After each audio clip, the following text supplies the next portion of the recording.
நம்ம பேஜில் போஸ்ட் பண்ணுற எல்லாமே லைவ் ட்ரேடு நம்ம ஓன் அக்கௌண்ட்டில் பண்ணுறது.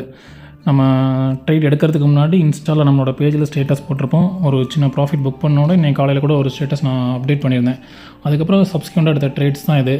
ஸோ ஏன் புட் ஆப்ஷன் கால் ஆப்ஷன் மாறி மாறி எடுத்துக்கணும், இன்றைக்கி மார்க்கெட் அப்படி தான் இருந்திருக்கும். ஸோ நம்ம செட்டப் எல்லா இடத்துலையும் நம்ம கரெக்டாக நம்ம ட்ரேடு கன்ஃபர்மேஷன் கிடைக்கிறனால நம்ம கரெக்டாக அந்த இடத்துல என்ட்ரி எடுத்துகிட்டு எக்ஸிட் ஆகிடும். ஸோ நம்ம கால் ஆப்ஷன்லேயும் இன்றைக்கி ப்ராஃபிட் பண்ணியிருப்போம், புட் ஆப்ஷன்லேயும் ப்ராஃபிட் பண்ணியிருப்போம். சும்மா மேலே கீழே போகுது ஓகே கால் ஆப்ஷன் வாங்கலாம், புட் ஆப்ஷன் கீழே போகுது ஓகே புட் ஆப்ஷன் வாங்கலாம், அது ட்ரேடு கிடையாது.